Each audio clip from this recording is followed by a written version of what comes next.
You're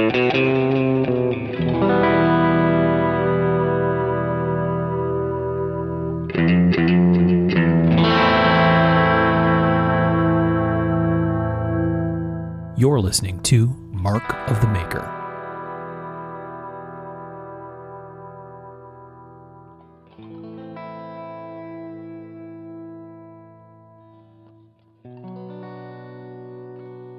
Hey everybody, I'm Mark Steiner and you're listening to Mark of the Maker. This is episode 155 of the show. This is going to be about my visit during my time in Florida to Arizona Custom Knives. So it's just me today. I want to first say thank you to all of our friends on Patreon for their support. You can find us on patreon.com/markofthemaker. Or if that's a lot to remember, you can just go to our website, www.markofthemaker.com. And there's links there to Patreon, PayPal, and some other ways that you can support the show if that's something that's of interest to you. We are very much a listener-supported effort here at Mark of the Maker, and the vast majority of our financial support comes from our listeners and fans. So thanks everybody on Patreon for your support and for sticking with us. And if you'd like to join us, you know how to get there. I also need to say thanks to our friends from Giant Mouse Knives over in Lansing. They have been long-running support of our show. You can find them at giantmouse.com. There is a real cool knife there that I had a chance to check out as I gave one as a gift, an Ace Rio. Really cool little folder, nice little pointy blade, something I can highly recommend. So definitely go to giantmouse.com. You can see their array of excellent knives, both fixed blades and folders. Even their little GMF1, a little pocket fixed blade, is a super cool little knife. So go check them out. They have new releases all the time, lots of restock stuff happening this year, and lots of irons in the fire over at Giant Mouse, including some cool auction things on a website called Whatnot. So hit giantmouse.com and get some info, and thank you guys for your support of the show. Last, I want to say thanks to Arizona Custom Knives. Normally, I would spotlight a knife from their website. That's normally what we do, but this entire episode is a big string of spotlights of knives at Arizona Custom. So you can find them at arizonacustomknives.com. They do provide us with a cool discount code for free shipping if you do order for something from them, and I've used that myself. That is Mark of the Maker ! And yeah, you can get your dream knife shipped to you for free. So go there, check them out, and support them as we thank them for supporting us.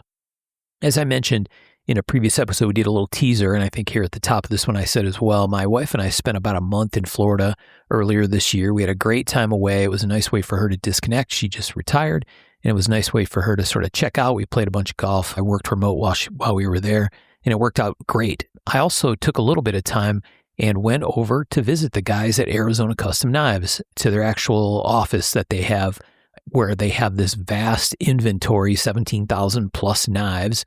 They were super gracious to host my visit. We know those guys, they're friends of ours, and they were very, very kind. So the ask from Andrew at Arizona Custom Knives was, send me a list of SKUs that you want to see, and we'll have a bunch of knives ready when you get here. And that's, in fact, exactly what happened. So I showed up to Arizona. They have this spot basically as an appointment-only kind of thing. So if you want to go there, I recommend giving them a call, making sure that they're available to have you come. But it's really not set up as a retail place, right? It's really set up as a mail-order business. But anyway, they invited me in, and I got to check out a huge list of knives. You're going to hear me talk about them with Andrew, and absolutely fascinating. Really cool cross-section of stuff out of their inventory. Some tactical pieces, some old school pieces, a bunch of art pieces, just some amazing stuff that I had an opportunity to handle and enjoy in person. So they were very gracious to do all that. I'll put links to all of these knives in our Facebook group so you can check them out and follow along.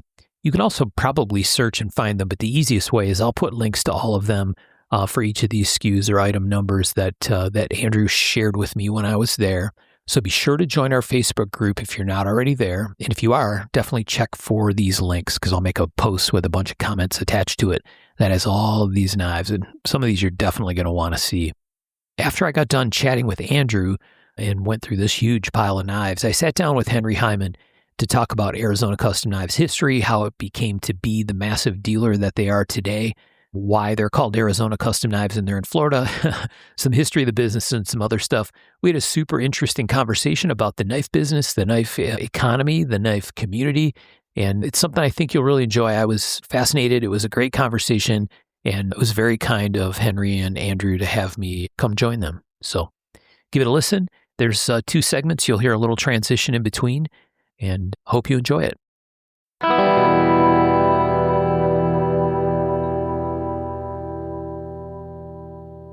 All right, so I'm here at Arizona Custom Knives, and we're standing in front of a table of a special selection.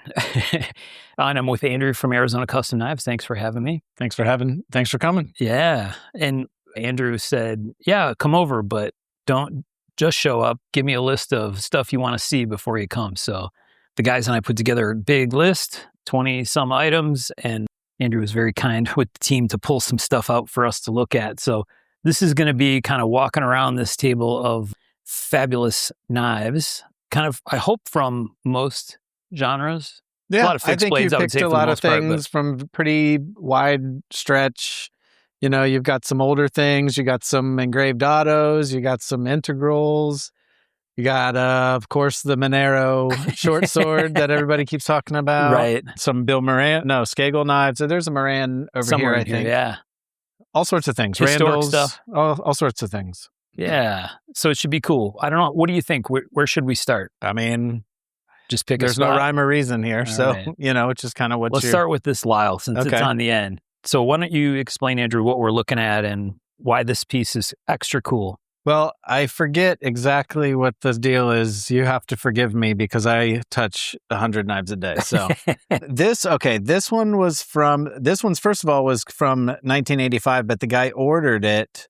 These are from the first set from the movie. I'd have to look at the description online. Honestly, put on the spot. Right. You'll catch me off guard on no this. Worries. But the number of saw teeth, I think there's 13 on the ones after they made 11 or 12 or something with 14 saw teeth, which was in the movie. And then I believe the other portion of the 100 were made with 13 saw teeth. So anyways, you're welcome to touch it. Okay, it's fine. Cool.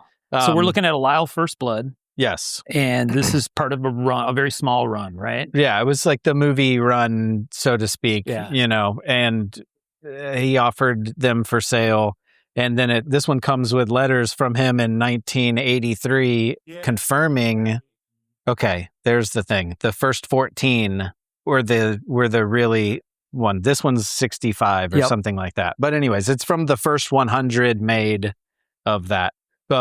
So in all fairness, this one looks the same as everyone he ever made, you know, so they're all very similar. But, if that's important to you as far as provenance and, the dating of it, then I think with a lot of this stuff, there's this kind of detail.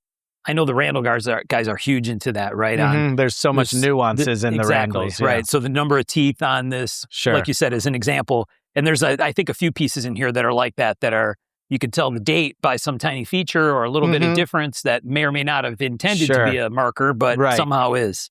They used a certain thing up until this point when they switched and used a new thing. Exactly. So, yeah. And that stuff is so hard to know and to like catalog and to just, or just to even know to look for it. Right. Right. So our listeners are super familiar with it's kind of funny that this ends up being the first knife that we talk about because every person we have on the show, we always ask them what's their favorite movie knife. The Rambo knife almost always gets talked about.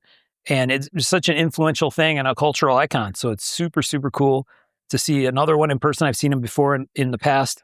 So it's got a flat guard that has 2 different kinds of screwdriver, lashing points in the guard. It's got the threaded butt cap, all the classic features, compass, storage inside, fine cord wrapped handle, 2-tone blade. Yeah. And the saw teeth. Just every kid of a certain age wanted this knife so bad. I'd love to actually use one sometime for intended purpose. How well would it saw? Yeah, exactly.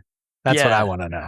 Right. So like the first 4 teeth, 5 teeth are single width, and then the split saw teeth in the back. But yeah, such a cool piece. And it's much quicker in the hand than you'd think. Yeah, those are pretty light. And I think sometimes fixed blades, they can get heavy quickly. Yes. We're going to talk about a couple of those. I'm sure that there's a couple in here that, although beautiful, you wouldn't choose them over that perhaps for the intended purpose. All right, so here's something wildly different that you picked out, which is the Jim Schmidt Goblin. Yeah. And I wouldn't say that this is the most impressive one I've ever seen. Right. But it's pretty nice. Yeah. Yeah. That was the same thing Michael said. Michael is the guy that called this one out.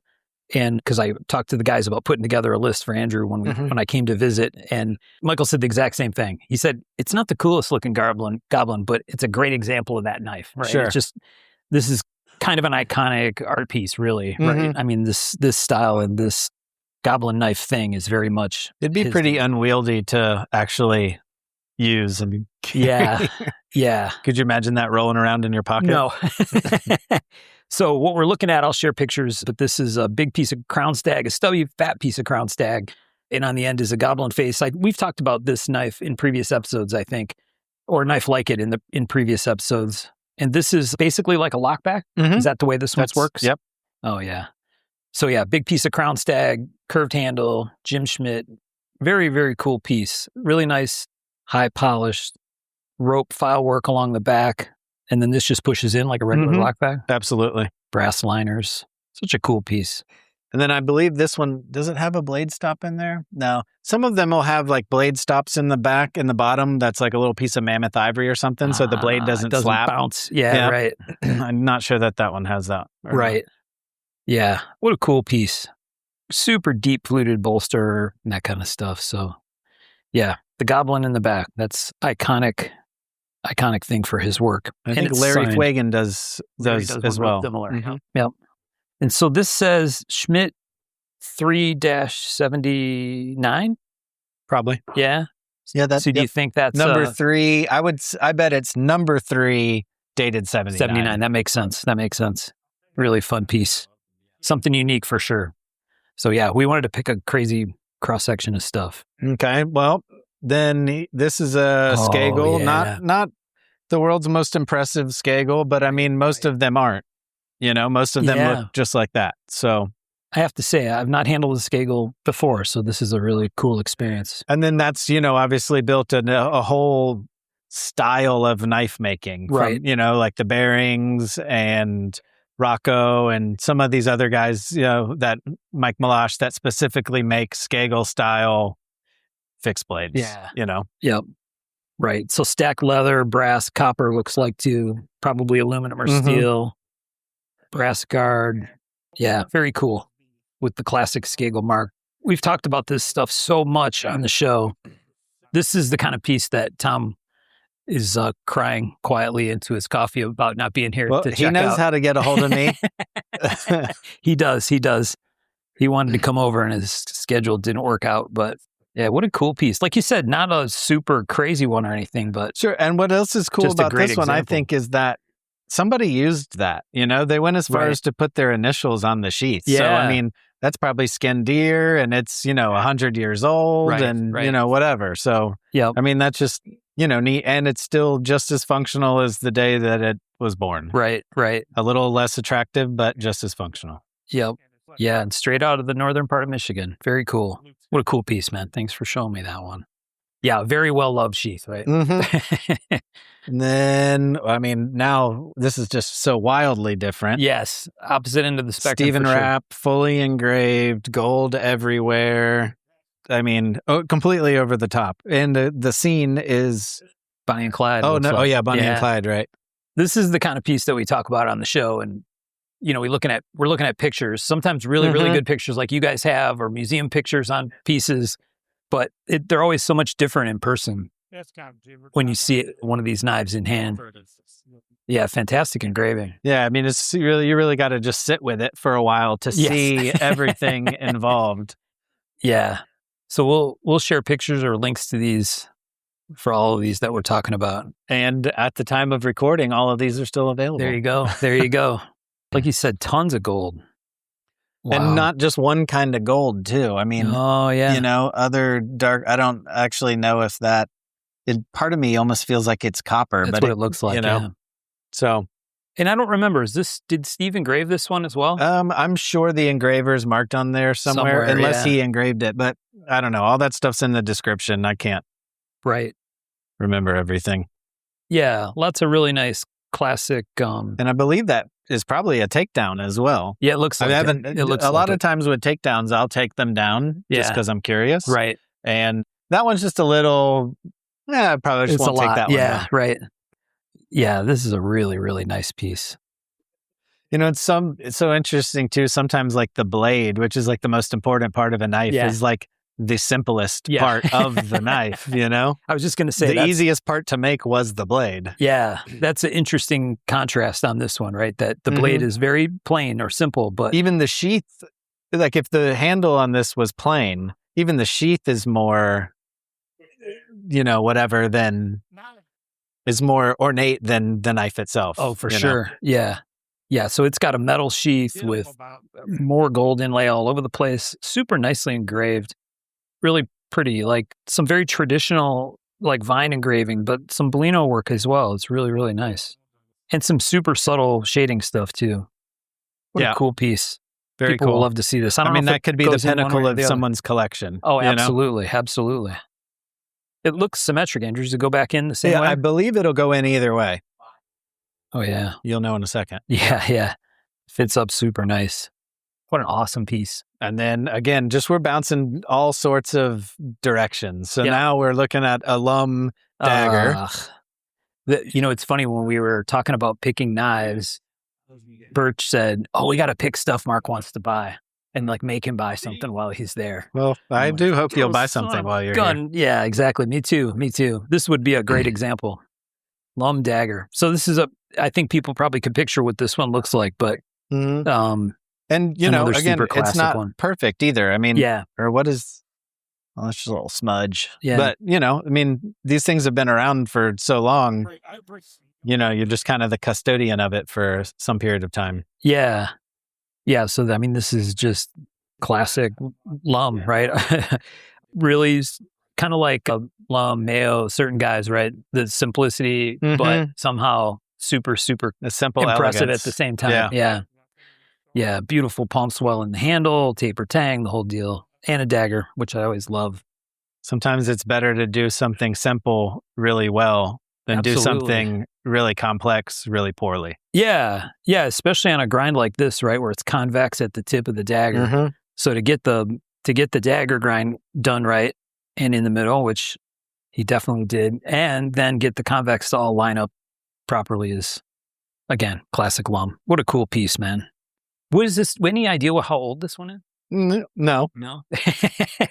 I don't know that there's as many markers on his That's work. the thing. And there's so many, we get questions like that all the time. And if something doesn't have some, like Randall's can be dated based on sheets and materials and certain things, how do you date something like that? It was made, we know when he passed away. So sometime before then. Right.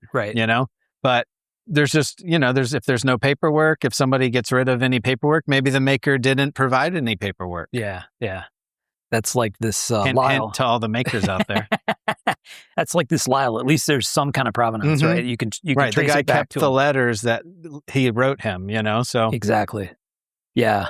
And that shiv that I bought from you guys was like that, right? Where it had a detailed letter with a picture of the knife and the whole deal. That? Is that a Don Fogg something? Don Fogg shiv, yeah. I remember that. And it had a really nice set of documentation with it that I didn't realize that there was as much information with it until I got the knife. And I was really pleased by that. It's really cool to have that along with some iconic piece like that. Yeah, what an awesome Lum. All right, speaking of Randalls. Birch should be jelly.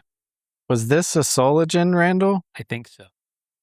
No, it wasn't. But it is a separate S. Yeah. So teach us about that. Separate S. I can't. Hold on. I gotta Google it real quick. I saw that in the description. Hold on. It might actually say it in the description. There's a very specific date range where they started using stainless but didn't have a stamp with the S connected. So it says further away from the Orlando mark. Yeah. Yeah. And sometimes it's not even that close. That one's actually This one looks a little kind of like that the one's regular pretty one. close. So Yeah. you have to kind of know, that. But sometimes they would stamp it on the Ricasso, Right. and gosh, I don't remember. I should have mentioned that. It would be really handy to have the list that we sent. Yeah, this is a really cool one. So this is a 14, right? Okay, 14. the separate S is between 64 and 68, 69. When we record the shows and we do picks episodes and we go to your site and other dealer sites and pick stuff out, sometimes there isn't information and we're guessing at how old a piece is based on its features and the maker and other stuff. And I'm sure we get it wrong. And every time I always imagine some collector, right, who's like the savant of detail on a certain thing, especially Randall's, Yeah. where we're like, oh, yeah, that's probably Vietnam era-ish. And I can just hear some guy screaming in his car. No, it isn't. Maybe Jason Randall. Sure, maybe. But there's actually a Randall quick guide that they print and it's laminated, and it has like lines for the sheath, the different blade steels, all this different stuff, and you can pretty well date it. And we have some on our website, but they're available on other people's sites, and they're very cool. It's a good resource. Yeah. So 14 late 60s, early 70s kind of time frame. What a cool piece. Mid to late 60s. Mid to late 60s. Okay. And then roughback sheath, Johnson roughback sheath, split back, brass rivets. And another one that looks like someone actually carried, which is great. Yeah. That actually may not be the right stone, but I have to look that up. But yeah. Beautiful patina on the sheath and on the knife too. And clearly someone loved it, which is awesome. It's really cool to see a old piece that's impeccably clean. Yeah, but still in great condition. Time, at the same time, one like this that's been used and in great condition and someone actually carried it around and enjoyed it is pretty awesome. Okay, let's see. You picked out this little Kayo sub-hilt. Yeah. That's cute. This was, I wanted to pick a pocket locket, which we'll talk about in a little while. And I noticed this was in the list when I searched for Joe's work. And we've talked about the pocket locket a bunch, but this piece, I found it really interesting because he's known for the detailed super engraved work and the pocket locket specifically, but this is just such a cool piece. Yeah, just cool earlier work, Yeah. Everybody starts off making fixed blades. Absolutely, yeah. I mean, again, and there's no way to know when he made that. Right. Specifically, but. Yeah, so for people listening and haven't seen the pictures yet, this is a Joe Caius, and it's a sub-hilt, but it's kind of a very slim, small sub-hilt compared to what we normally talk about on the show, which are giant ones. We'll get to a couple of those later. Probably go good with a boot sheath. Yeah, exactly. Yep. Yeah, and it's a shape that if someone told me they were going to make this, I wouldn't think it would make sense because the sub-hilt tang is long, but it feels fantastic in the hand. Yeah, it's interesting too because there's no guard. It's just the sub-hilt, so that's a little different. It is. And it's a very cool dagger grind, symmetric dagger, polished grinds, satin flats, nice jimping on the top. Yeah, I love this piece, man. That's why I picked it. Yeah. And it's got nice Cocobolo handles. Such a pretty one. And just classic super thin taper at the back. What a great I've got a piece. machinist guy we can make. All right, well, let's just keep that one close by just in case. All right.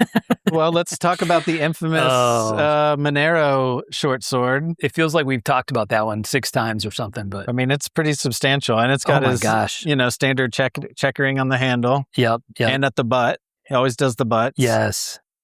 Meat tenderizer. Yes. Sal is maybe one of my favorite makers of all time. This is such a cool nice piece. Guy. Yeah. Good dude. Just making ultra clean work. We spent a few minutes going on about the amount of hand sanding on this blade because it is a monster and it is really, really, really nice in hand.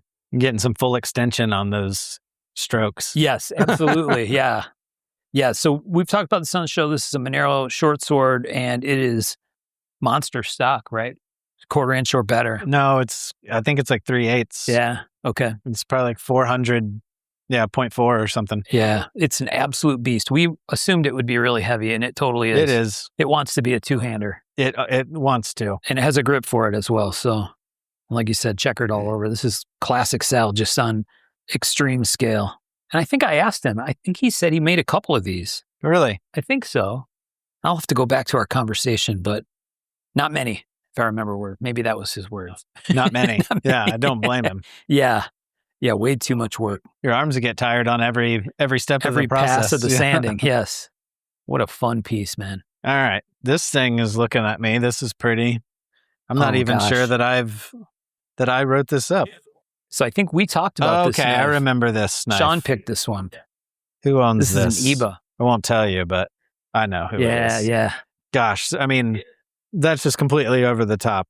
Yes. Scrimshawed pearl, and then that inlaid treasure chest. Right. You know? So in a previous episode, I think Sean shared pictures of this knife. This is an Iba dagger that is super, super heavily adorned with some mosaic Damascus, with the blued finish. Yeah, it's called the Treasure, I think, is the name of this piece. And it's got a pirate ship and a treasure chest sitting down at the bottom of the ocean below the pirate ship with a whole bunch of emeralds and rubies and gold and other stuff. Yeah, all crusted in gold. I mean, if you look at it from the top here, like down into the thing, you can see that the gold goes all in there. That's a detail that you can't see in pictures very easily. So the top of the treasure chest is actually three-dimensional, and it cups back into the knife. And there's Andrew more just stones pointed out, in there. yeah, there's more stones on top, and maybe the handle of a dagger sitting down inside, poking out of the and treasure. That's just one side of it. Yeah, right. These must be amethyst or something. I don't even know. You know, I would think that they're amethysts. Yeah, but it's just gems all along the spine, completely on both sides. over the top. Yeah, yes, very over the top. And then, I remember we talked about this because this is like the Japanese knife maker that does all the fish inlays. That's what it reminded me of, seeing the fish in the underwater scene. And those are, every one of those inlays on its own is a kind of a work of art. Exactly. The lapis, whatever. I mean, that's pearl and some sort of coral probably. Yep. Look at the tortoise shell on the turtle. Exactly. I didn't even notice that before. Yeah. Yeah, such a cool piece and a lot of dimension to it, which is really, really fun. And a black pearl. So underwater, bottom of the ocean kind of scene. And this must be the person that did the detail work, right? Gorsha? Yeah, I believe so. Yeah. Wow. I don't have anything that has this kind of blued Damascus. That's and what's interesting stunning about the Damascus, you'll notice it's like 3 bars, right? So then the end gets split and it brings it together. So that outside like explosion pattern is, follows the whole, and then the inside is, whatever he would call that. I don't know. It's just really over the top. It looks like flowers or underwater plants or something almost. That would make sense with the piece. Yeah, totally stunning. This is one of those where when we're looking at pictures and trying to explain it in a Pix episode, it's like, where do you even start? Right? It's just so much going on. Crazy one. Incredible. Opposite. We're bouncing all over, which is perfect. Well, we'll stay in the fancy realm here. I think this is a pocket locket. So this is this a Kaios? Yeah, this is a Kaios pocket locket. It's got naked mermaids on it. So that's always fun. Yep. No, we love that. And on both sides, no less. Right. With tortoise inlay and then more naked mermaids. Right. Under the pockets. Yep. Both sides engraved inside. Yeah. Like this is one that you really look at with like a loop. Like you have a loop. No, absolutely. Yeah. A loop and maybe an hour of your time. Sure. Just like you said, so much detail. Wow. We've talked about the pocket locket so many times on the show. What a great knife. Yeah. And the tortoiseshell is gorgeous.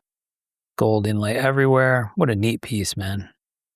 And again, multiple kinds of gold. Yeah. He's got like rose gold hair and and on this side almost looks like maybe a little copper or something. Yeah, you think that that's one rose definitely. Gold? Yeah. It could be. It could go color. either way. Yeah. Right. It gets that kind of more reddish tint when it gets a little patina. What a fun piece. And lots of detail in the Damascus. And again, the Damascus, the blade is like the least exciting part of the whole thing. Exactly. Yeah, pocket locket. That's fantastic. What a cool piece. Andrew, how did these open and close? All right, it's a lockback, so you can close it that way. Oh, and then it's got the little spring at the end. And then on the other side, you'll notice the button is actually flush. Oh, yeah. I saw it in so the you picture. just push on the fat part of the button, and it's it really fires very too. strong. And those are typically all like that. Really? Mm-hmm. So many of the art knives have that soft open thing, right? Like Not the those. California Open or whatever they call it, where it just pops and then you expand. I understand that, but I don't care for right. that. Yeah, something that's this pretty and fires that hard is pretty awesome. And it closes so nice. Mm-hmm. It's like a watch, you know? Yeah, exactly. We'll actually zip that one up. Beautifully. Yeah, exactly. What a beautifully made piece. All right, where to next? All right, what was this that you picked out? Is this a push dagger? Is that what that was? No? I don't recall. No, that's the box for this. For the treasure knife. And you know, all of his, look at that. That's very interesting. Oh, yeah. Because the Scrimshander didn't do the treasure chest piece. So this is the certificate for the Scrimshaw. And here's the other side. Oh, yeah. And then there's a certificate for the Pearl. Right, yeah. You know, so that's just all, you know, don't throw that stuff away, people. No. Yeah, it's like you buy a nice watch and you don't want to throw any of it out. And it comes in a treasure chest. It comes in a treasure chest. Totally appropriate for the treasure knife. What a fun thing. All right, let's move that out of here. Okay. All right, Loveless. I mean, had to pick one. I don't know if this was the best one to pick, but I liked it. So this is a Loveless single nude hunter, and it's numbered 631. You know, there's lots and lots of Lovelesses out there. This one's super clean in what appears to be carried condition, which is fantastic. Andrew, this one looks like someone actually carried it too. Yeah, I mean, as well. What a cool piece, man. When he made those things, they weren't that expensive. Yeah, not like they are today. Right? They were meant to be carried, you know? Yeah. So some of them got used, some of them got carried. I think it's fun to see that. Absolutely. I mean, obviously that hurts the value, but. Yeah. So. No, that's a great example. And then I can't tell you the date on this, but this is a single nude logo. Yeah. As opposed to the double nude. So right. Someone with more nuanced knowledge about Loveless than me would know that that's such and such to such and such a date. Exactly. This is one of the reasons I picked this one was I wanted to include a Loveless. You guys sometimes have a bunch of them. Sometimes we have a couple. But this was the one that caught my eye. Like, that's one I would actually like to own. It's a nice hunter shape, right? And it's not. It's like a small fighter kind of. But I mean, it's kind of universal. You could certainly use it for whatever you want. Right. Yeah. What a fun piece, man. Love this. Red liners, micarta handles, proper micarta. Yeah, great knife. And in loved condition. Mm-hmm. Love to see that. Especially with Loveless. This one, I like that you picked this out. This is, was that Free Wasteland? Yeah. But it's something Free Hill, or what's his name? Oh, I've got the SKU right here. Free Hill Blades or something? Or I believe. Wasteland Forge. So this is a keyhole, and it's a good sized buoy. James Fleming. James Fleming. Was this part of James's set? I can't remember. I would have put that in here. Okay. I think you guys had part of his set before. Yeah, we might have. I tried to buy one when he first showed pictures. I'm like, oh man, I would love to have one of these from James, because James Fleming does great work. Veteran, right? Army veteran, if I remember right. Maker, and he's doing beautiful stuff. James found his voice on some stuff recently that I really liked. And yeah, this is an integral bolster keyhole. Big old buoy, right? Yeah. I love this thing. It's super cool. Keyhole is such an interesting thing to do. Yeah. You know? Yep.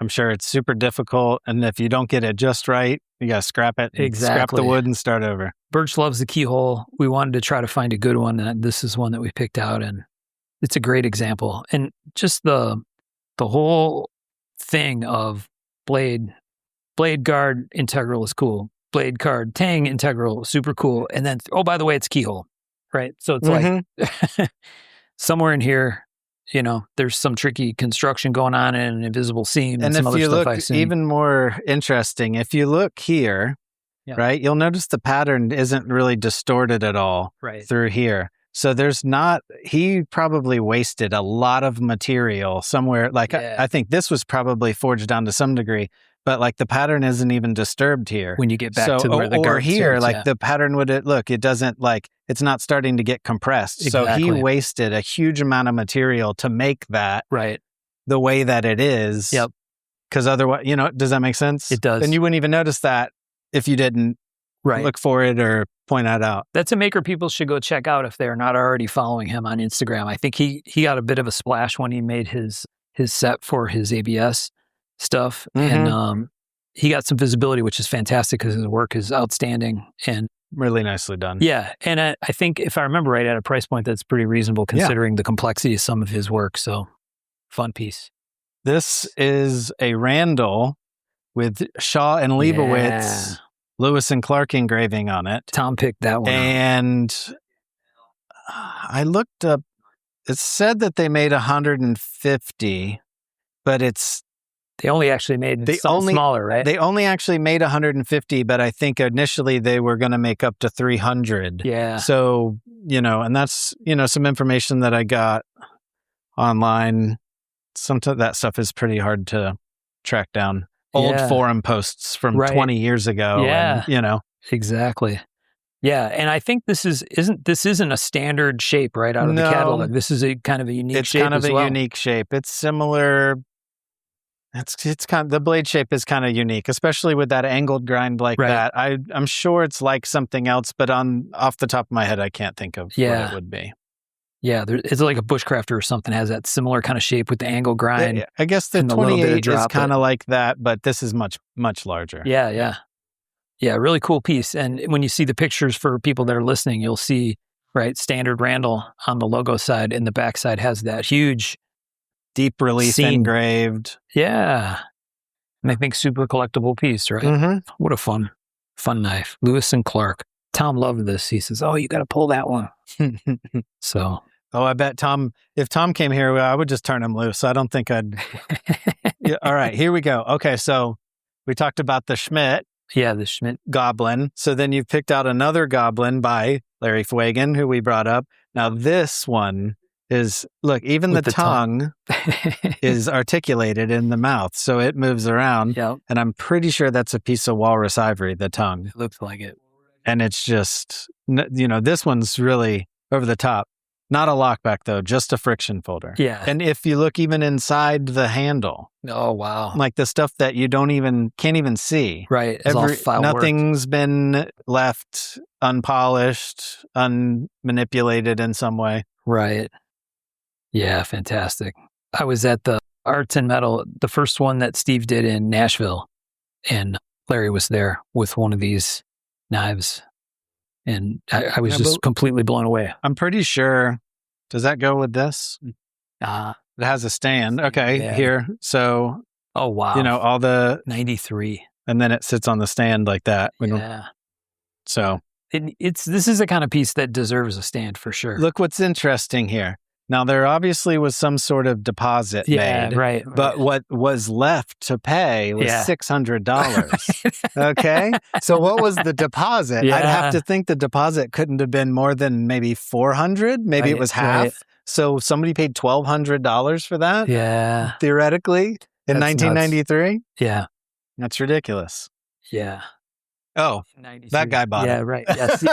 We know that guy. He's probably had it since then, too. We know that guy. Oh, no. Here we go. Okay. He had it redone. Mm-hmm. Yeah. Oh, so then maybe, well, it doesn't matter. This is when it was made, is 93. Right. And then it was refurbed in 2020, it looks like. Am I reading that right, you think? I guess. Or maybe he restoration. Just had, or maybe he did. Here we go.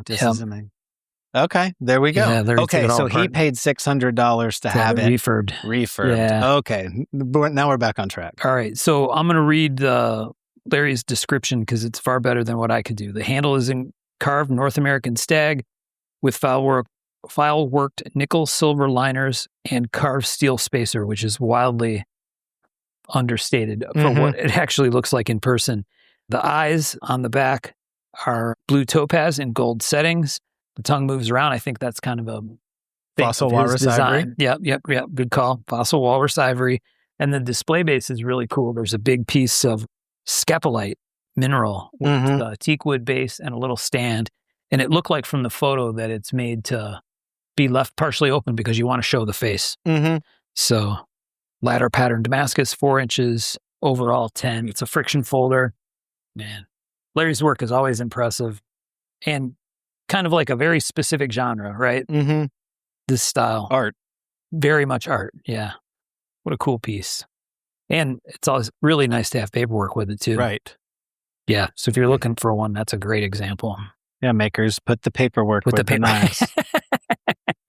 All right. Yes. Here's a Moran. That's not really like a super typical Moran, but it's kind of cool. Just like a spear point Bowie. Right. Yeah, I pulled up the site and I think I must have clicked back a couple of pages and there were some wire inlay pieces and I'm like, yes.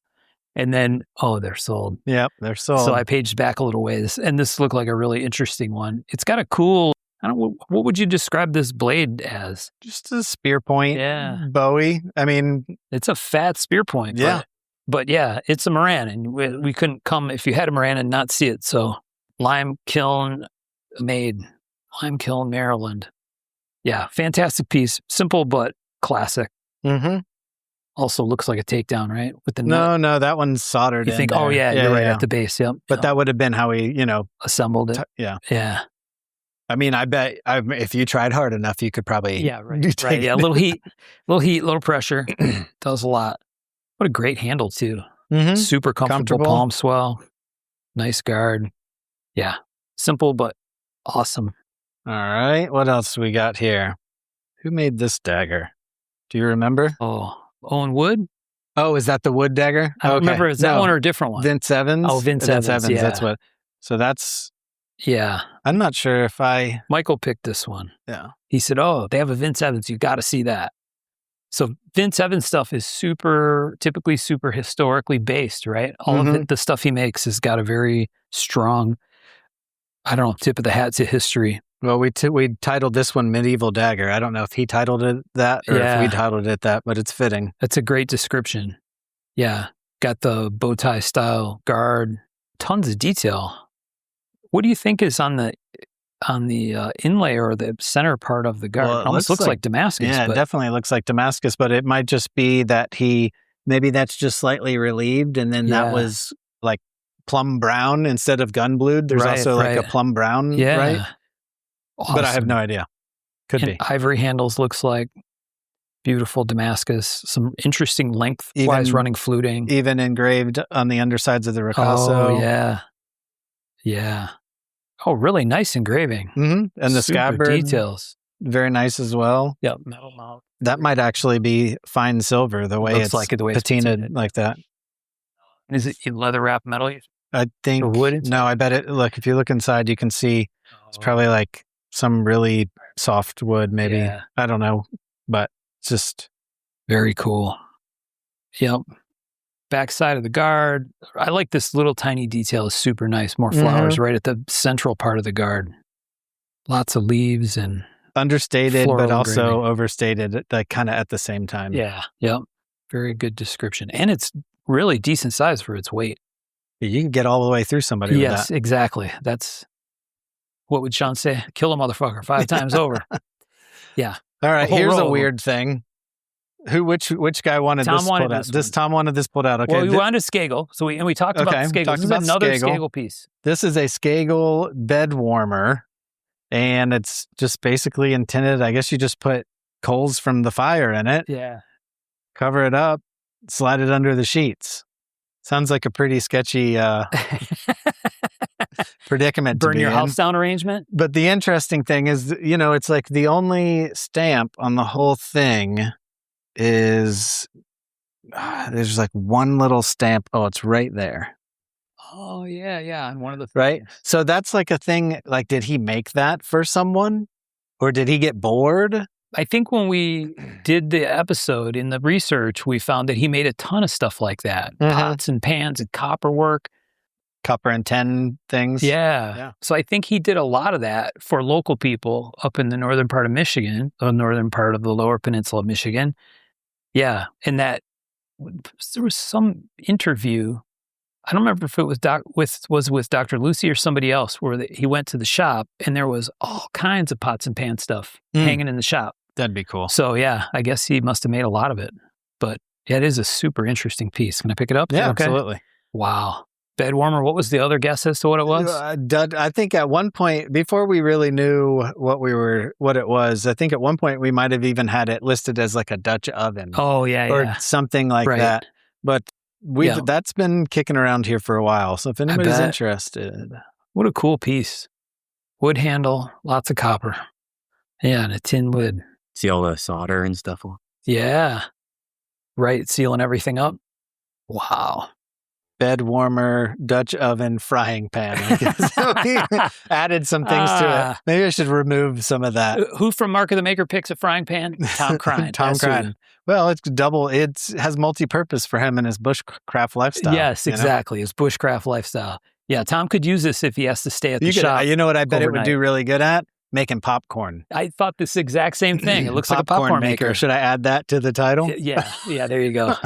There you go. Oof. All right, we got a couple more that you pulled out. Tom's favorite popcorn maker. All right, so this is a big old.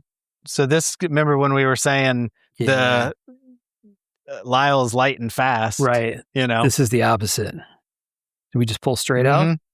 Their sheets typically can be pretty tight, but I think I think it's good for them to start tight. They'll loosen up over time. Right. So this is a Cass, the Beast. Is that what this one's or something? What's the SKU on that? 108-7267. The new boss. The new boss. Okay. There were a couple of them that I kicked around as ideas. So that frame and guard assembly is all one piece. You know, that thing is all one piece. And then those pieces of, I got to think that's elk horn or something, or Argentinian stack. Yeah, something huge, because those are just enormous slabs of. Right. Yeah. Monstrous handle, but fitting for this knife, right? A huge Bowie. And their Sanmai thing, which I thought was really cool on this piece with this double flute in the blade, goes right through into the Sanmai core, which pokes through, which is awesome. And then you get to see, it just adds some depth to the blade. Absolutely. And their sheaths are equally, I mean, they're just so nicely done. Yeah.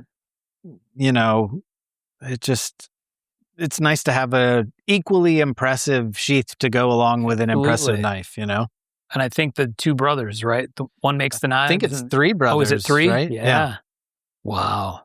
I have one of their sub hilts, but it's thinner, carbon handle, and maybe not quite this big. It's big, but it's a Brute de Forge, Sanmai. This is sort of like its very fancy older brother, bigger brother. Yeah, this bluing is outstanding, isn't it? It's almost black. Yeah. Totally beautiful. High polished, gold inlay, some really cool engraving. Some of the stuff I wonder about, like it's laser or what? I feel like if I was going to put my money on it, I'd say that's laser. Yeah, given the pattern. And I've talked to some other makers who have used the laser to cut the groove for them to gold wire inlay. Yeah, that would make sense. That's a smart way to do it. Yeah, outstanding big monster recurve. This is totally up my alley. Not my budget, but in my alley for taste for sure.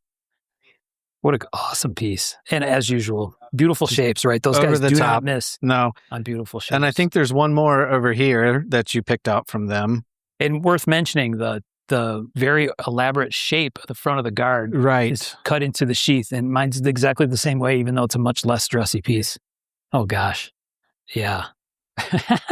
So this is another Cass with integral everything, like they tend to do, it seems like. But it's like a trench knife style? No. It's got a big knuckle guard. This is the Beast. The Beast, okay. That's a solid description, having it in hand. Yeah. This is an absolute monster of a knife. I wouldn't want to wield it. No. Super deep etching on the blade. Big old crazy pockets in the blade. Yeah, we see this on really old historic pieces when we have done some of the ethnic knives and other historical. The fullers, the carved fullers in the blade. Fullers that are like, when you think back, right, today, okay, if you wanted to, you fire this up in a CNC machine and cut it out, no problem. Start it with a laser, finish it by hand.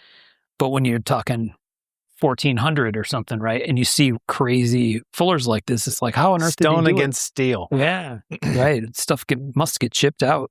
Well, and I know that like in some Japanese sword things, they have a tool, I forget what it's called, but it like scrapes the bottom of the groove, and there's some tool, and it's like a hardened steel tool that they'll use to create that fuller, which they don't call a fuller, they call something else. Right, yeah.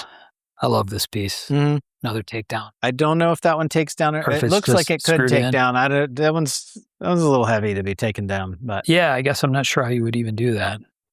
I guess this might be pinned onto the guard. I bet if it did take down, I bet the whole handle would come off. Right. Completely. One piece. Yeah.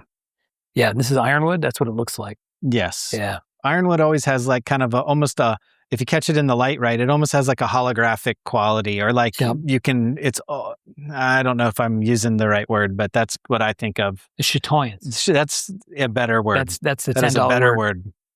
Yeah, this is outstanding piece. The beast. People will not be surprised to see this mentioned and pulled out in our list of requests. Oh, because that's something we would dig. Oh, yeah.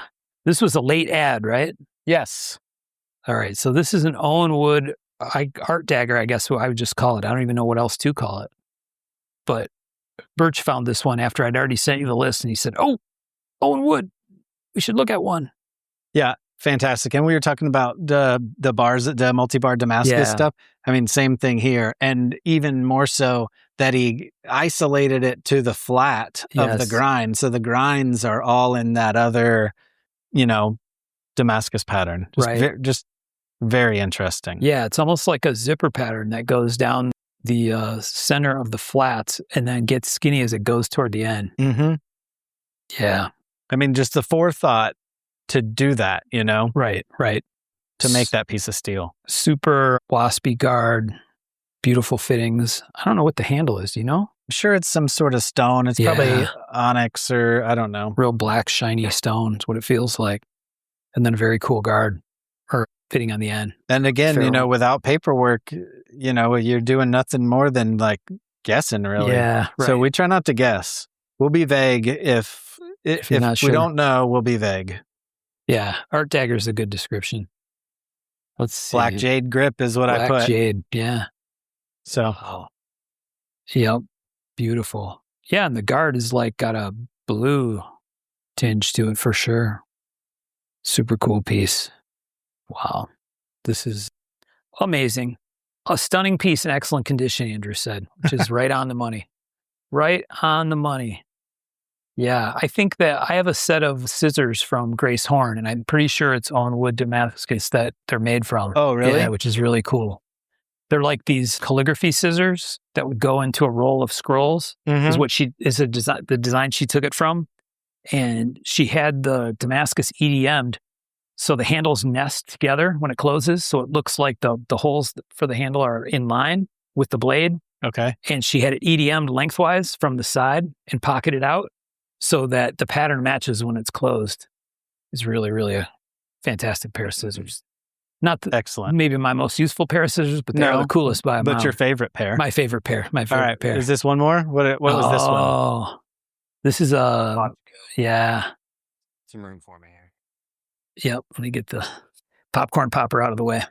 The Skagel bed warmer. All right. Does this have a trick open, or no, just a regular latch? So what's fun about his stuff too is like he puts as much work and effort into the boxes. Yes. I mean, beautiful curly maple box, all forged fittings, and the cut and shoot. Yes. That's right. We had to pick a cut and shoot. That was part this of the thing. This thing is incredible.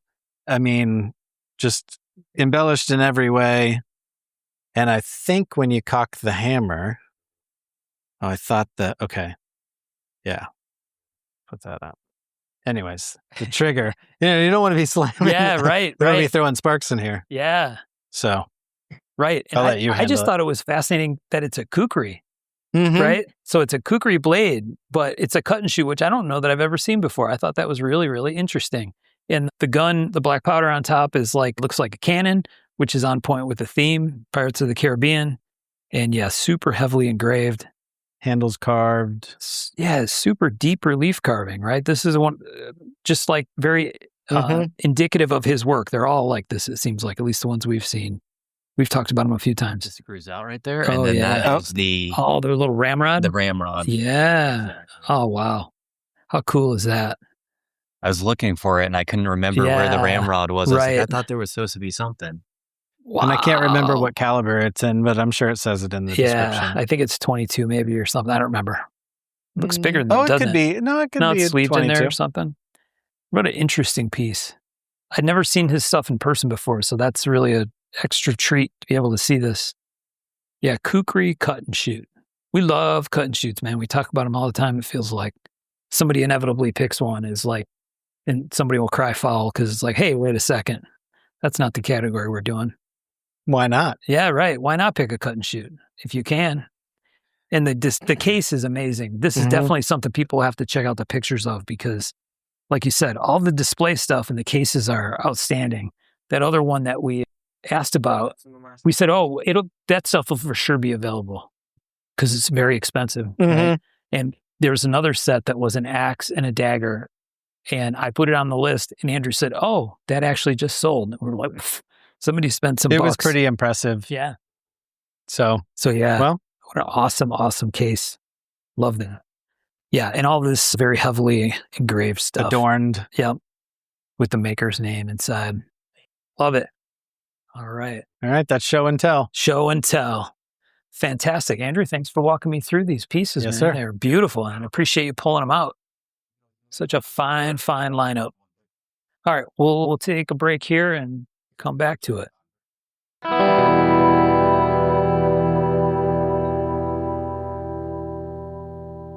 So we're in the office kind of spot at Arizona Custom Knives. I'm with Henry Hyman. Henry, thanks for taking the time to talk and for having me here. Yes, sir. Thank you for being here. Super fun and a very interesting place.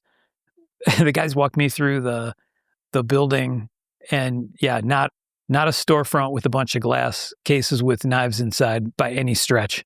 So if you want to come to Arizona Custom Knives, please tell them ask if you can come and have some things that you want to see by the sounds of it, because everything is stashed in a giant pile in the back room in a very organized way. I'm impressed by that.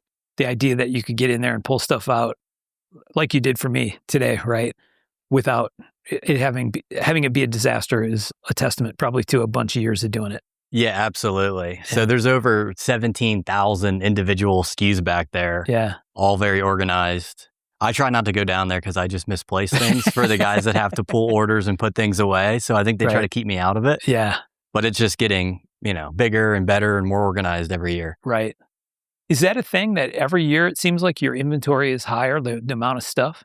Yeah. Or does it seem to move around a lot? Or it's getting progressively bigger. We list over 100 new knives every single day of the week, and we probably sell a little less than that. So it is slowly growing. The inventory is slowly growing every year. Wow. And the guys walked me through the area like where you take pictures for the website, right? Yeah. One of the things that we always talk about on the show that we appreciate so much about what you guys do is you leave the stuff up even after it's sold, at least in many cases. Mm-hmm. And it's such a great guide to, knife history, right? Custom knife stuff. It's so cool to be able to go back at knives that you guys sold 8 years ago or 10 years ago or something. And one, it's interesting to see what stuff sold for, right? And how it's changed over time. And two, the pictures are always excellent and lots of detail. And that clearly is a big piece of what you guys do, especially at that kind of volume. Yeah. So Julie, the owner, or my mom, she always felt that the pictures were basically a pricing reference for the industry. Yeah. Because when she started out, there was nothing like that. So you couldn't if you went to a show, the internet was in the early stages. Right. So there was no way to access anything. You would have no reference. So it was kind of a sketchy, you could go get taken advantage of really easily. Right. Because you have to take the person's word who's selling it that you're getting a good deal. You would never know. You have no idea what to compare it to or what to reference. Right. And I think when she took over, that was a struggle, and it was just the Wild West. Right. And I think so she felt compelled to do it this way. Right. And I think everybody's probably benefited from it. Absolutely. Yeah. I used to buy and sell vintage guitar equipment, amps and guitars and stuff. Yeah. And I always got great money for the stuff I sold. And it was because, like you said, it was earlier internet days. Right. And I spent a bunch of time taking great pictures of stuff to show condition, to show details, to show why I'm asking what I'm asking for it.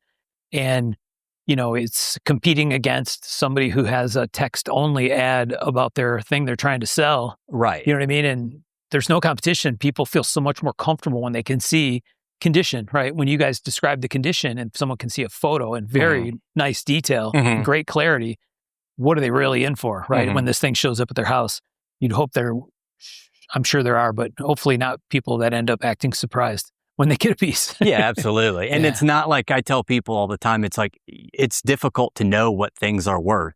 Right. And the only way you have an idea is to compare it to the last thing that sold. Right. And in most circumstances, it's like one of a kind pieces, but the last Owen Wood dagger went for this. So what a fair and honest price should be in relation to that. Generally. Right. It's not always that easy, but yeah, lots of nuance and detail that goes into it. Yeah. So for people who aren't familiar, I think, you guys have been sponsoring the show for a long time. We're super appreciative of that. I think it would be interesting and helpful for people to understand more about the history of Arizona Custom Knives, how far back it goes. It's changed hands along the way. Your mom isn't the original owner of the company, but maybe talk a little bit about that history and kind of how you progressed to where you stand today. Yeah. So the company, Arizona Custom Knives, started in Arizona in 1992.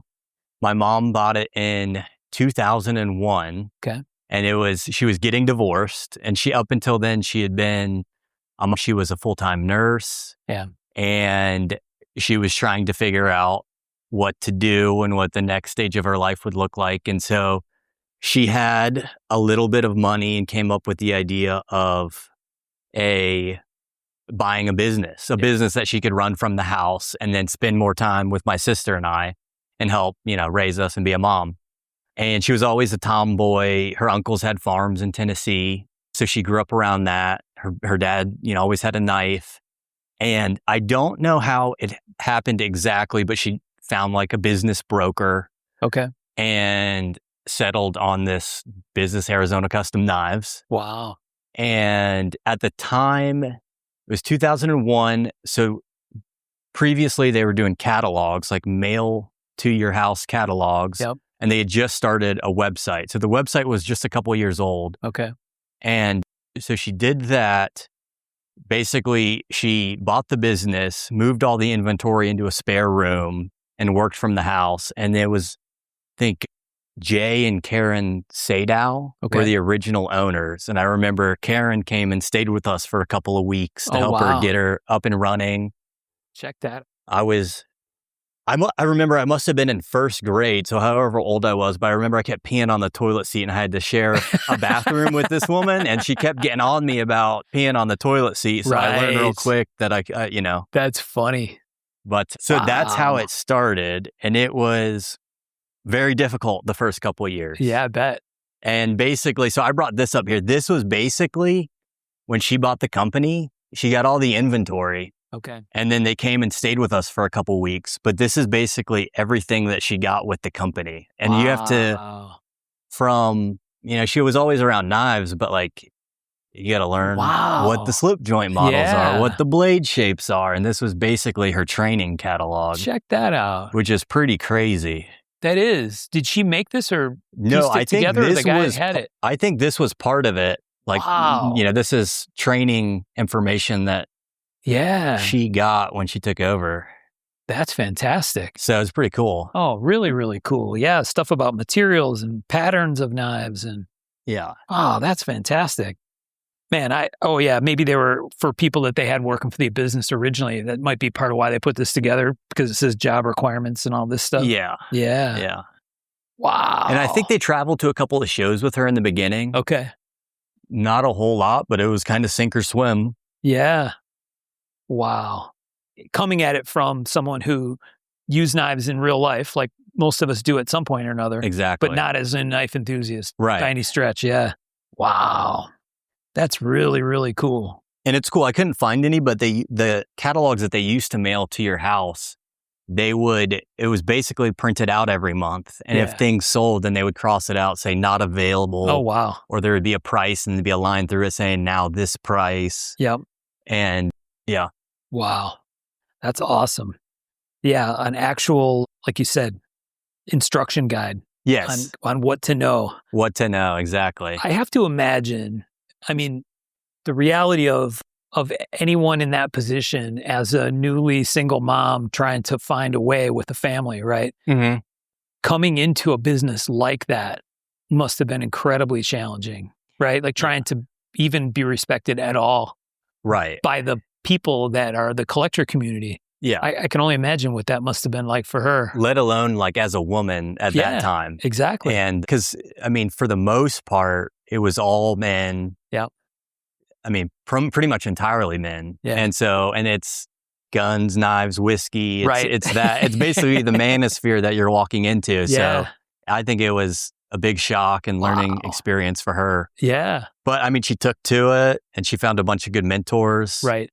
And then the first few years were crazy. It was run out of the house. Yeah. She'd go to all the shows, New York, Solvang, Right. Vegas, the Gathering, all the Blade shows. Right. Wow. Coming back.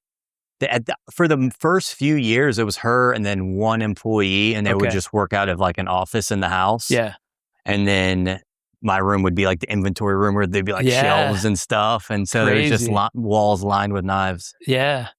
So you must have been helping out at some level or another since you were pretty young, right? Yeah, I think I was trying to think back. My first Blade show was probably 2005. Okay. I don't think I went to the first few. Yeah. But I was younger than 10. Right. And basically I would just follow her around and carry $50,000 worth of cash and haul all the knives for her in my backpack. They called me the mule, all the old knife makers.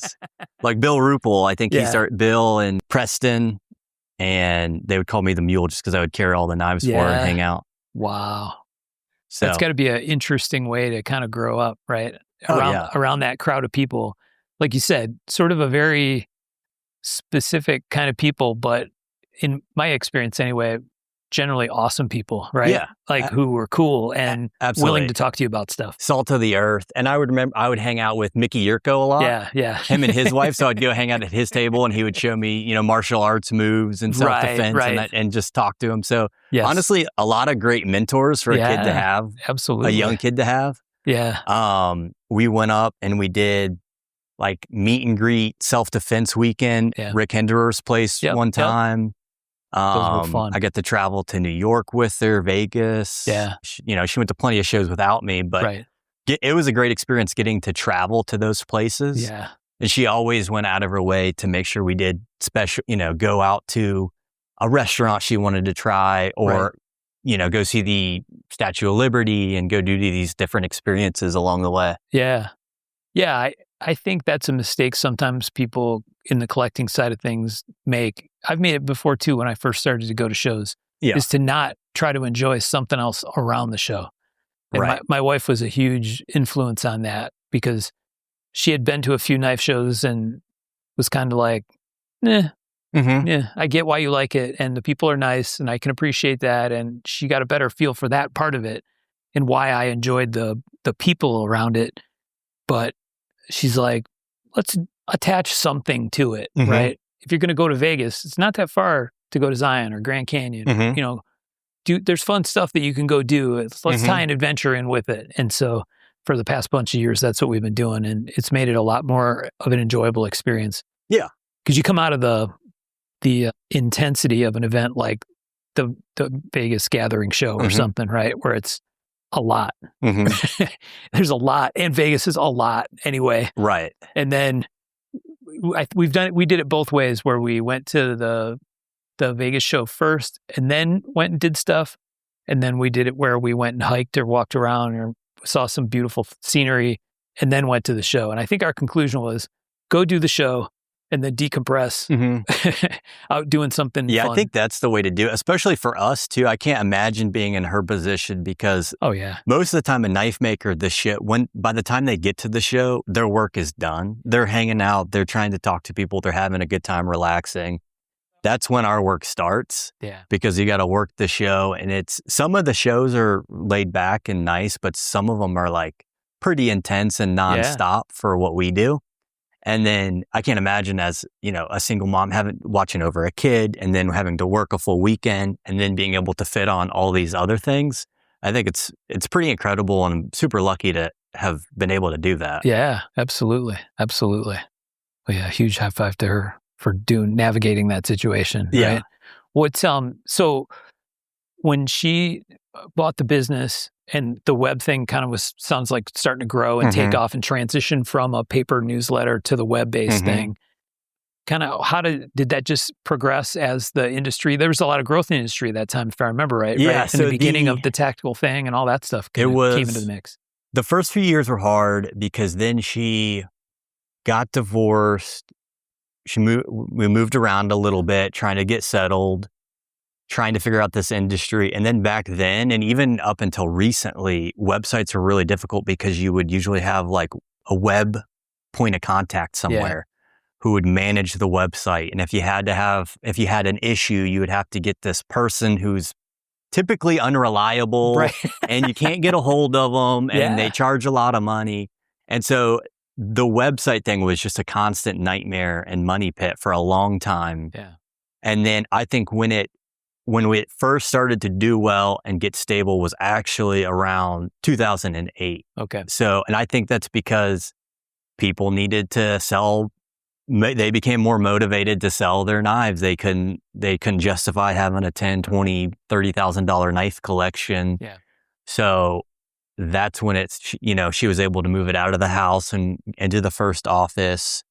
It was starting to do better anyways. Yeah. But that was like, okay, we're stable. The business is doing well. And there's proof of concept and you can make a living doing this. Yeah. Because it was just, the first few years was brutal. Yeah.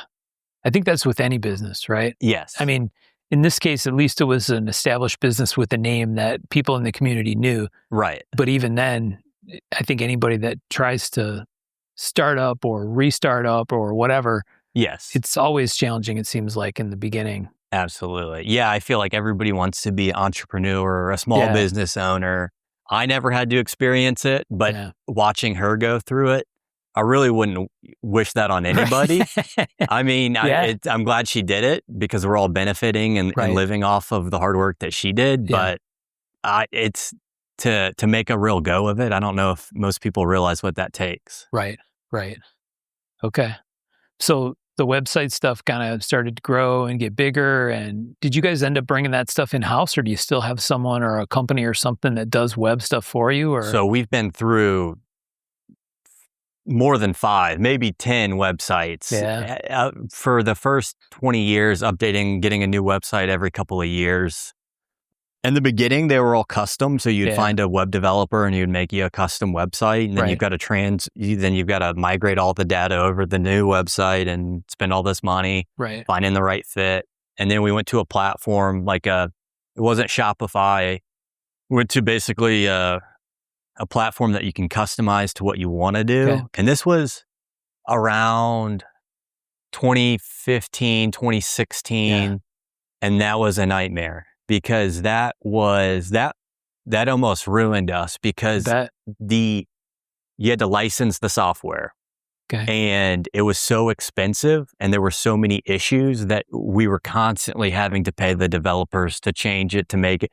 You'd pay $10,000 to do something, they would do it, it wouldn't work. And then if you want them to fix it, you got to pay them more. Right. That was brutal. And then just before COVID, so 2018, I believe, because we were just talking about it the other day, we found a company, they build custom websites. They came here to the shop. They spent a day and a half with us. Okay. We showed them everything we needed. Yeah. And they wrote it down and they basically went back and spent the next 12 months building us the current website, what we have now. And it's been incredible. Yeah. That number that you mentioned, 100 new items a day, right? Yeah, sometimes more. That's no joke. No. I think people probably wildly underestimate the amount of effort it takes to deal with that kind of volume coming into the website, let alone the sales and run the business piece of it. Just cataloging it all, right? Getting great pictures of it all, writing descriptions of it all, and just bringing it into the system is a huge task. It is. Yeah. I mean, there's not 7 people here today, but there's 7 full-time employees who do nothing but this every single day. And we check in boxes, write up boxes, answer questions, emails, phone calls, write descriptions, appraisals, photograph stock, process orders, deal with fraud, stolen knives, luckily not many. Go to shows. We go to a knife show. We'll get back Saturday night, Sunday morning, work the next day. Yeah. That's crazy. I think the the volume of it is something that people probably don't have a great appreciation for necessarily. And it, to me, it just kind of adds on to the significance of the fact that you have this great back catalog that we use all the time, selfishly, right? As like snapshot of many, many hundreds of snapshots in time of things that have come through here that we get to go talk about and learn from, to be completely honest. And just the fact that that exists at all, I think is a service to the collector community. Yeah, I think so, because there's also how many of these older knife makers who would just fall into oblivion if there wasn't a record. There's an archive of their life's work that, you know, somebody gets a hold of one of their knives 15 years down the road. They're going to be like, well, what is this? Who is this person? They go on our website. There's a brief, bio for them. In most cases, they can see some of the other things that they did in the past. And I think that's neat, because that's never existed for knife makers, collectors, anybody in this industry, besides, you know, some forums. Right. If you want to go to like a Reddit forum or Blade forums or something like that. Yeah. And some of those forums disappeared, right? Like the old USN stuff that just evaporated, right? When that site stopped. Yeah. There was fantastic. We talk about that all the time. We bemoan the loss of all that information, right? Yeah.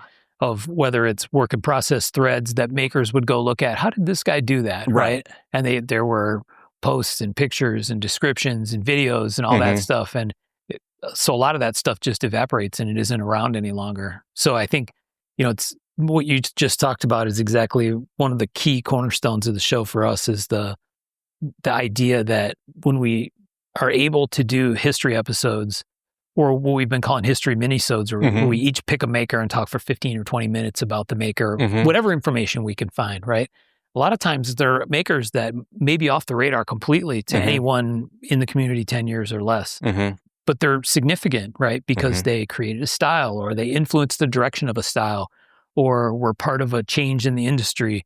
And somehow being able to capture that somewhere is a big piece of, or it's a big motivator for us, right? To at least try to help people understand that, you know, again, we say it all the time, that they're standing on the shoulders of a bunch of people, right? Yeah, absolutely. You can be a great new maker, and I'm glad you're selling out your table at this show this year, and you owe it almost all to some other people, right? Right. Go around and thank those guys for making this possible for you, because it's no joke.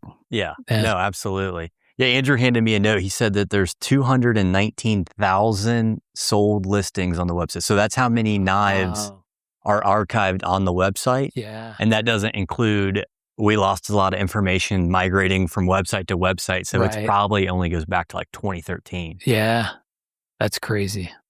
Andrew, you know we're going to pick it if something bad happens and they disappear. We'll have the mark of the maker. Up.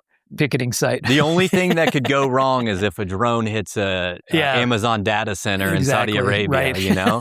Other than that, we're good to go. Yeah, that could happen. You never know. So, wow, 200,000. That's crazy. Yeah, but those are all things that everybody has access to. Yes. To, you know, it's all information. I mean, it's an online museum that people have access to and can use to learn.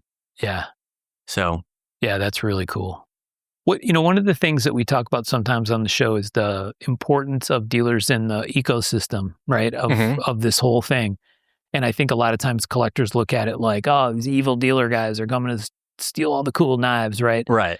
But I think the reality is that most makers, not all, most makers at some point in their timeline rely heavily on dealers to help keep their flow of product moving, right? Whether it's buying knives that didn't sell, you know, toward the later part of a show, or even given an outlet to be able to sell their work when maybe they don't have their own wherewithal to develop a website and all of the other stuff. Maybe if you want to share some thoughts on that. Yeah.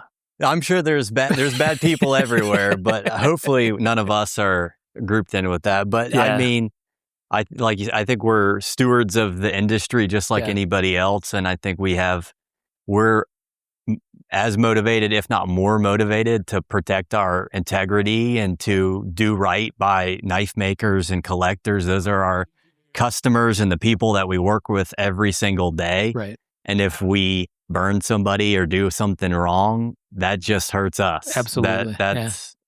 But I mean, I think it's important. We're here to help people. We're not here to get in their way. Right. They can buy from us, work with us, or not. Yeah. We try to let everybody, that's up to everybody to decide. But I mean, ultimately, trying to think about how to say that, I think that I think it's healthy to have a resale market for it, because I don't know if it wouldn't be what it is today, in my opinion, if there wasn't a secondary market. And I think we are just participants in that. Yeah. Yeah. How it'd be difficult to justify spending tens or hundreds of thousands of dollars on these things, doing this, if you knew it was just it was wasted money, if you couldn't at least sell it for more or less or get something out of it down the road. Right. Yeah, that was a perspective that it took me a while to gain as a collector, right? That there's, like I said, I like the word ecosystem, right? There's like a living, breathing thing, this whole market. And a lot of times people will complain about the secondary market, right? Or I don't like this maker because his work sells for stupid amounts of money. Well, the maker's not charging stupid amount of money for their work in most cases, right? Exactly. The maker charges what they need to get for it. Right. And at the end of the day, what happens after that, it's super healthy for them if their secondary values are high, right? Because it makes it easy for them to have bids and auctions that they can They're go get more a piece in of it as demand well. if they do have a secondary market, because then you're giving 2 or 3 people the opportunity to make money on it as well. I mean, what I see is when makers price themselves out of a secondary market, ultimately what I see, that's when it starts to hurt them. Right. Because not as many people are interested in their things because of the price. Yeah. Not always, but sometimes. Yep. Yeah, there's hardcore people and then there's the rest of the people, right? In reality, if you're being honest. And that's the thing that I think is funny is, I used to do it too sometimes, right? Complain about, dealers are in lotteries and whatever. And then a guy wins a knife in a lottery, and the same guy that would complain all day at the top of his voice about how terrible dealers are, he'd go turn around flipping and a knife to you, or anybody to pay for something else. He's there dealing it as well. Exactly. And it's perfectly fine, whatever anybody wants to do. And when we go to shows too, I mean, we try to, if there's lines, we don't wait in line. We're not getting, we're not cutting anybody off. There's too many people that want that thing. We're busy doing other things. We're not there at people's table before the show opens or trying to cut in line. If most of the time, like if I'm at somebody's table looking at a knife and somebody comes up and says, I want that knife, I just let them have it. Right. Yeah. Because we do volume. Right. So getting in fights and, one knife is never going to make a difference for us. I would rather have, somebody else to be happy about getting what they want. Right. Well, because that all just makes, again, the whole ecosystem grows. Yeah. And chances are that's going to come back to you somehow or another anyway, right? I mean, ultimately, my job is customer service, and it's pretty difficult. I would have a hard time pissing somebody off at somebody else's table at a show, too, because it all comes back to get you. Yeah, exactly. Awesome. Is there anything else you want to talk about with what you guys are doing that you think is important that we haven't hit on?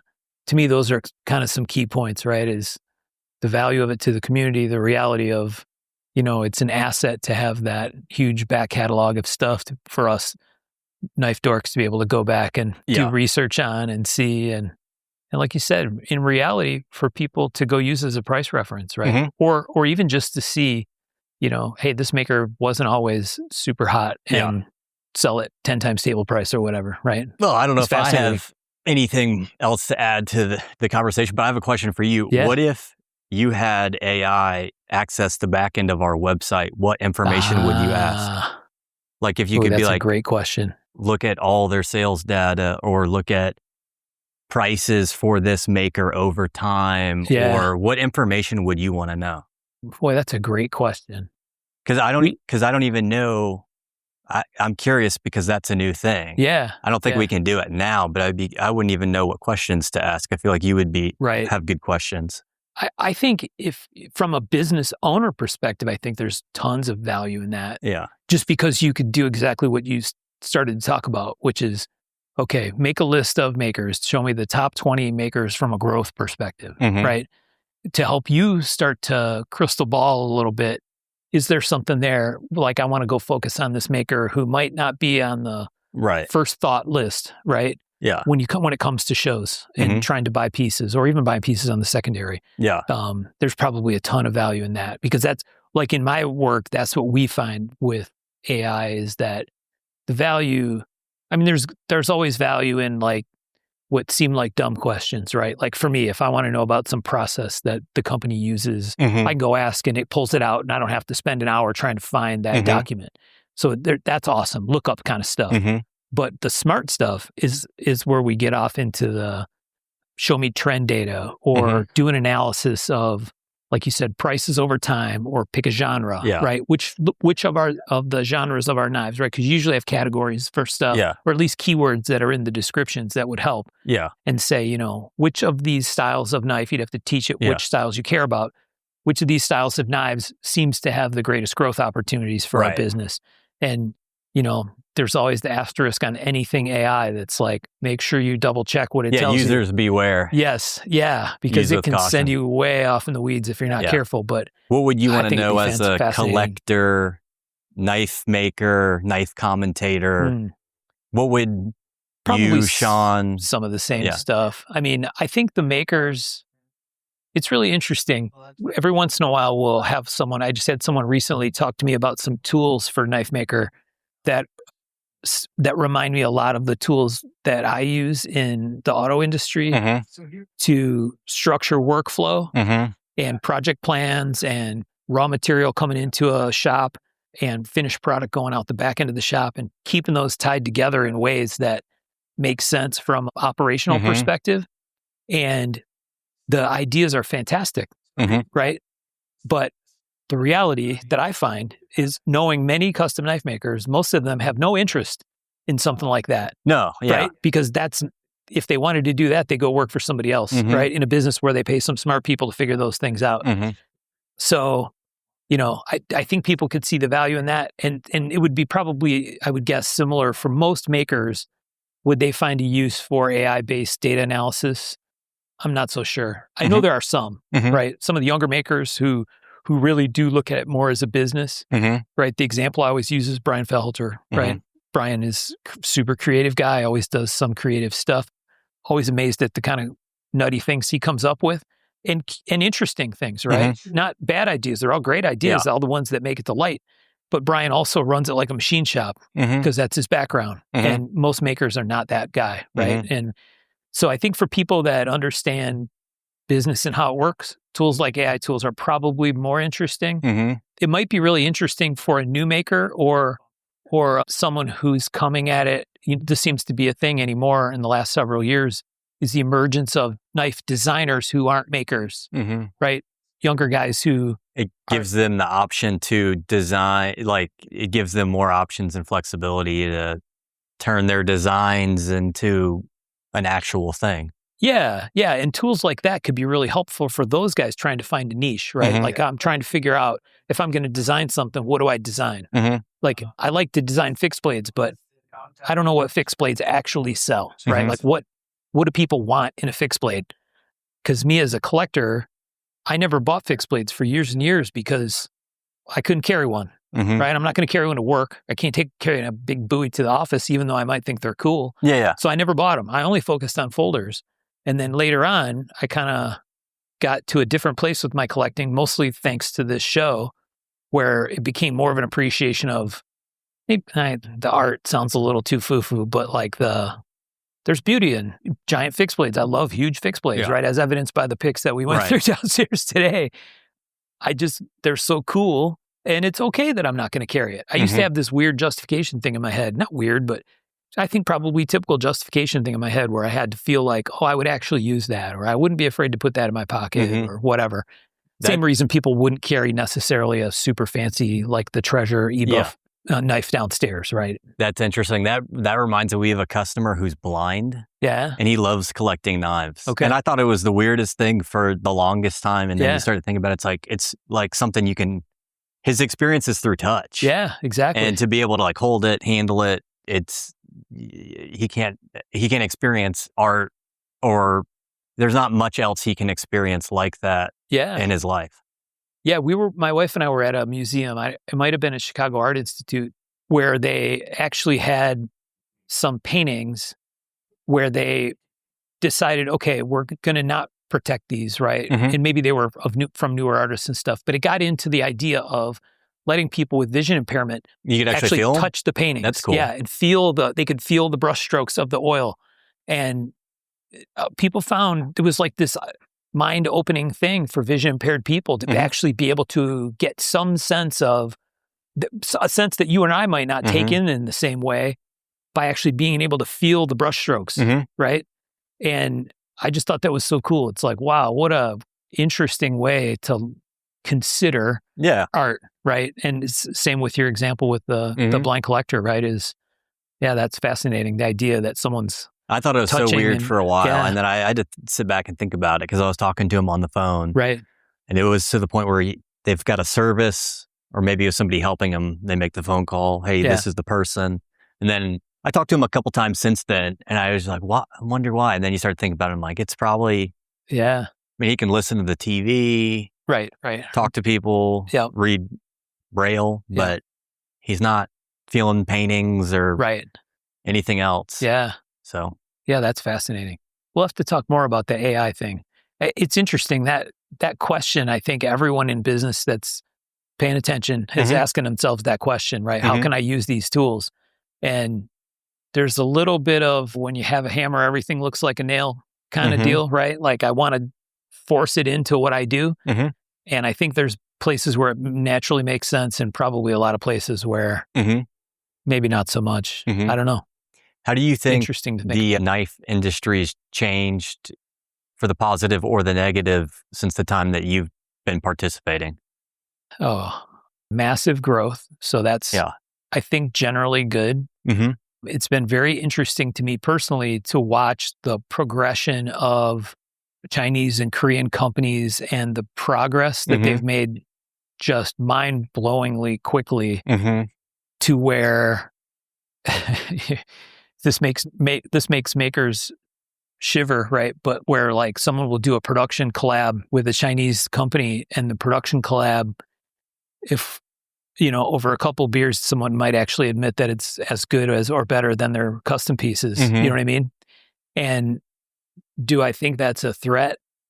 It should be a wake-up call at a minimum, right? Maybe you should go develop your game. But just seeing the way that stuff has developed is absolutely astounding to me. We saw it in the auto industry stuff as well, right? And they absolutely will come. Folks will come eat your lunch. Anyone will, given the opportunity. It doesn't matter what part of the world they're from. Yeah. Do you think that's a threat or threatening to the industry or knife makers, or do you think it's healthy competition? I personally think it's healthy. I think it's definitely a challenge. I think it definitely should push makers to up their game on what custom work looks like, right? And I think we've seen a fair bit of that, where we had the era of the sharpened pry bar, tumbled, blasted stainless, right, and the 60 grit blade stuff and whatever. And I think a lot of that is starting to pass, and maybe in part due to, honestly, the fact that you can go spend $300 on a knife that is got a inset lock with maybe some fancy material inside, and the tolerances are incredible. Made. Yeah, they just work great. What's not to like about those? So I think it should push the industry forward. I think that generally a healthy thing. I think there's like a lot of people who want to be small scale manufacturers, and if you want to go down that road, you got to step up. There's a lot of competition, but if you want to go to made in-house, 100% custom, sole authorship, things like that, then there's the world is your oyster. I think so. And, makers like Michael Birch that's on the show with me, right? I think that's why one of the reasons you see Michael explore further in that direction, right? The idea of sole authorship, where he's making his own Damascus, and those knives are important to him personally as a personal growth thing, which I love to see. I think it's wonderful. And And to me, that's the kind of a direction push that may in part be response to some of that stuff happening. You know what I mean? Yeah. And a healthy one at that, I think. Yeah. The makers, I think the challenge for them is to figure out, if I'm going to do that kind of specialty stuff that takes a long time to make a knife, I still have to make a living doing it, right? And that becomes the tricky spot, is maybe people that don't have as much interest in as much business structure, right? Because that's the part they dislike, would probably benefit from, and in the reality, maybe grow some time, right? To be able to spend it where they want. They're creators, they're creative people, and so business or structure like that's can be difficult. Yeah, it's stifling sometimes. It's difficult too because there's so much stuff that's like alluring to a maker that they have access to now. CNC machines are affordable, lasers, water jets, lasers. Yeah, there's so much out there that was not available, right? Even 5, 10, 15 years ago. Yeah. And it's like, oh, if you got you can buy a water jet, but you kind of have to pay for it. Yeah, right. Yeah. So then it's a pretty interesting dynamic. Yeah. And I mean, I think that's one of the other interesting evolutions that's happening and continues to happen, is where, honestly, the timeline's long, right? Where stock removal knives were evil. Right. The only way to make a knife was to forge it. Right. And bladesmithing is what you should do, and anything else is cheating. Right. And then water jet became this demon that people would hold out. Right. And in recent years, it's been CNC machining, right, as some kind of crutch. And I, we've talked about it a bunch on the show, the idea that it's just another tool. Right. And that seems to be more and more accepted. And I really like that, because when you look at pieces like some of the stuff that we looked at today, to me, it makes complete sense. And I love that a maker will use a tool like a laser, sometimes in super creative ways, right? For material removal. Or a thumb rest, laser engraving a thumb rest. Yeah, or, I mean, yeah. Carving a groove for a gold wire, you name it, right? I think that stuff is awesome. And I don't see any harm in it, right? Somehow there's like this weird demonization of technology that it's somehow ruining the industry. There's people that believe that, because I hear people say it. And to me, that's nonsense. I mean, use the technology in a smart way. That impresses me, right? I wouldn't care that the groove for a gold wire inlay is cut with a laser. That's smart, right? Maybe you can make 5 of those knives this year instead of 1. And it's probably better than anything before it. I think everything's just getting better. Without question, yeah. So, what about a model or a style that's coming back? What do you think is the next new old thing? Something that's a great question. That's lost popularity, that's going to come back into style, like the old, I don't know, like corduroy. Right. I mean, there's been a number of people making axes, for example. I think that's fascinating. Fun. We've seen some modern smatch it kind of stuff, right? In that kind of fighter bolo knife. I love smatchets and kukris, big chop and stuff. Exactly. I think that's really cool to see. I don't know. The next new hotness would be like a predict the stock market thing, right? Yeah. It'd be cool if you could see that future. But yeah, I think there's more of an appreciation and acceptance of big tool kind of stuff that can also be beautiful, right? Or stuff that's got good design. I'm not sad to see the blasted, tumbled mid-tech era disappear in the rearview mirror, right? And the sharpened pry bar thing. That doesn't hurt my feelings at all. I love a good pry bar, though. Yeah, no, a good pry bar is a good pry bar. I always lose them, though. That's my problem. I used to have a few, and I'm not sure. I think I gave them away and lost them. Yeah, all. Exactly. All right, man. It's a very fun conversation. Thanks for taking the time to sit with me. Thank you. All right. That was my conversation with the guys from Arizona Custom Knives. Super fun stuff, vast array of knives, and a really, really nice conversation with Henry about their business and some of their history. So I enjoyed it. I hope to come back and see them again sometime and maybe do something like this again in the future. It was a really, really fun afternoon. I think they enjoyed it as well, and they were very kind to host us. So thanks, guys, for having me.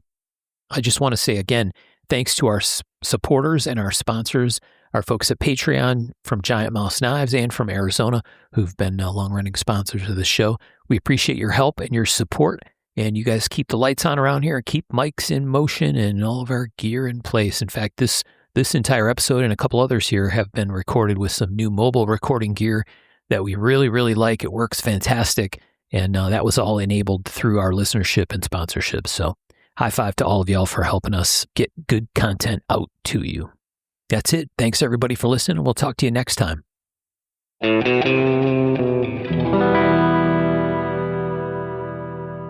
To learn more about our makers, you can find Tom Krein in his Facebook group Krein Knives or on Instagram @Krein Knives.